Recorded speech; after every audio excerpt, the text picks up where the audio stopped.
Hello and welcome to all you viewers who have tuned to watch our weekly magazine program Youth Folio this Thursday evening.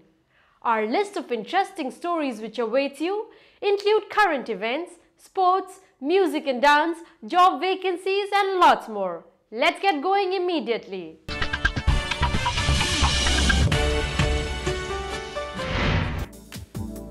Minister of State with independent charge, Ministry of Commerce and Industry, Nirmala Sitharaman visits Manipur to inspect ongoing projects. Northeast people living in Delhi have high hopes from Aam Aadmi Party. Indo-Bangla Deputy Commissioners and District Magistrates Conference takes place in Tripura. Assamese writer launches book in New Delhi. Meghalaya decries flooding in of Bangladeshi SIM cards and networks. Industries and Commerce Fair held in Tripura. Vintage car rally held in Guwahati.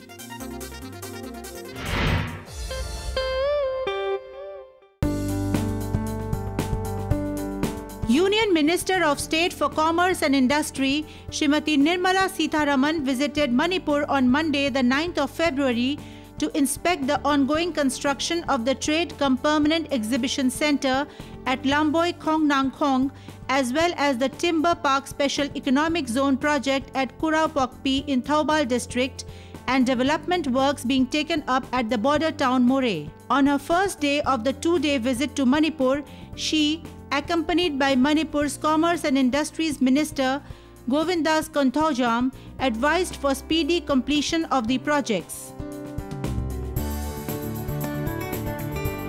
The Union Minister directed that the exhibition centre should be completed within 20 months instead of the stipulated 24 months, and that care should be taken of the swampy site. She said that many developments would be seen in Manipur soon. For Manipur, as far as I know, and from Commerce Ministry, we have at least 4 major issues, major projects which we want to start off. And therefore, keeping all the 4 in mind, we are very keen to move forward, move fast and move forward. One is this particular exhibition centre where the work is moving. And before the rains, we would certainly like to see something happening faster in terms of construction, because during the rainy months, you're not going to be able to do it. So we've come on inspection for it.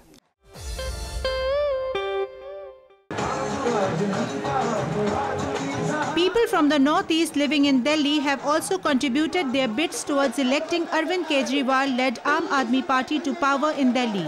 Having been given voter ID cards before the general Lok Sabha elections, thousands of people from the region turned out to vote on the 7th of February.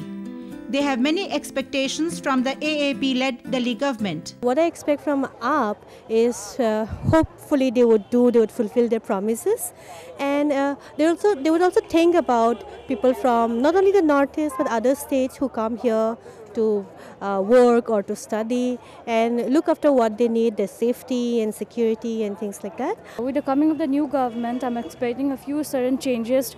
It's said that the water charges, the electricity charges will be decreased, and so since I'm staying here in a PG, we are expanding. We are not getting hostels, and also our expenditure will reduce, I suppose, and I'm looking forward to good changes with the coming of the new government. For our students also, I think it will be good because they are cutting the electricity. They have been in 45 days vote before election, won the vote before also. So they have done good work there. And this year also, I just want them not to make that as a show and continue on the good work and help us students and also the Northeast students who are suffering in Delhi also for our cause. The Aam Aadmi Party leaders too, including leader Arvind Kejriwal and the soft-spoken Yogendra Yadav, who can always be seen sporting an Assamese gamucha, are well aware of the needs of the people of Northeast living in Delhi and had earlier too assured positive works.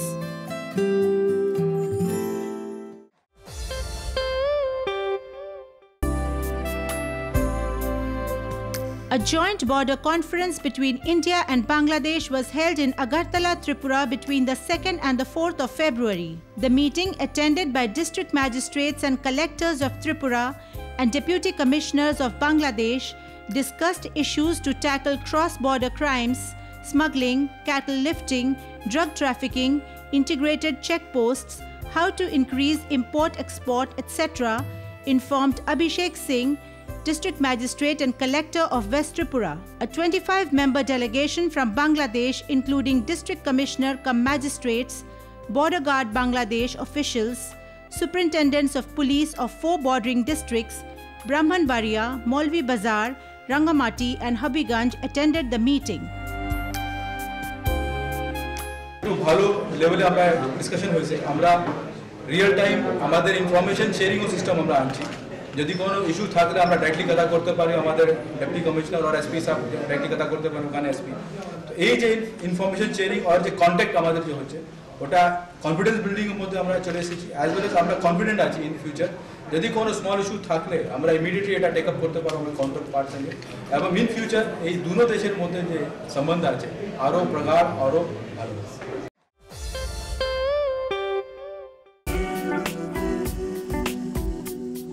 Assamese writer Chandan K. Pathak, who is an oil and gas professional living in Mumbai, launched his second book titled The Beckoning of Gyanganj at the India Habitat Center of New Delhi on the 8th of February. Noted film actor from Assam, Adil Hussain, who has worked in several Hindi films like Lutere, Kamine, English Winglish, Ishkia, etc., attended the occasion as chief guest. Chandan Pathak took the mic first and elaborated about the story of the book, saying that it had come out of his solo journeys to the Himalayas in quest of genuine and true saints. The book is a fiction. This is a cocktail of romance, politics, spiritualism and battle, bloodbath, all combined together. So this is sort of a spiritual and political thriller. It can be termed that way. This book centers around this place called Gyanganj, which is a mystical and mysterious place located in somewhere in the remote Himalayas. Adil Hussain and many other guests recounted how they too often took sabbaticals from their stressful modern lives and undertook journeys which taught them a lot. The gathering took the occasion to send out a message to work for peace. You're so beautiful. Yes, peace is something we all have to work hard to achieve it. We can't really blame anybody else for, destroying the peace. Whether it is in Assam, whether it is in India, or whether you look globally, it is for us to achieve it. We cannot keep blaming each other, keep fighting with each other, keep trying to impose our thoughts, ideas, religious beliefs, different aspects of way of living life and all that, because that's what causes the friction.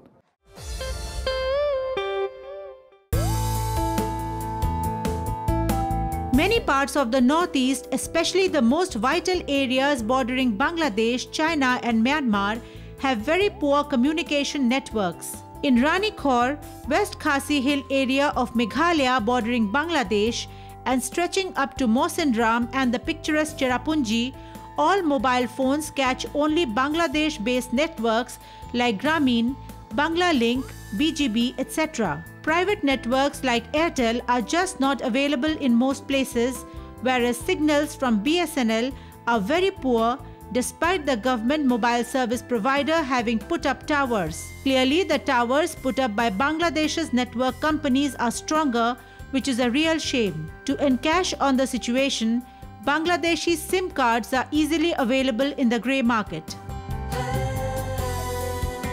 If you talk about cellular signals of the mobile cellular companies, the signal Indian side, the communication is very poor, connectivity is very poor. But most of the border belt, what I've seen is that most of the people, they use the Grameen SIM cards. That means their signal is very strong, and we objected to that because as per the international protocol, their signal doesn't have to cross the zero line. within 5 kilometers they cannot have the signals and all. This matter was raised by them, by BSF also, and the latest meeting which was held in Shillong, the district magistrates of Bangladesh and Meghalaya. And I would like to confirm that morning we checked up, the signal strength has been reduced by Bangladesh now.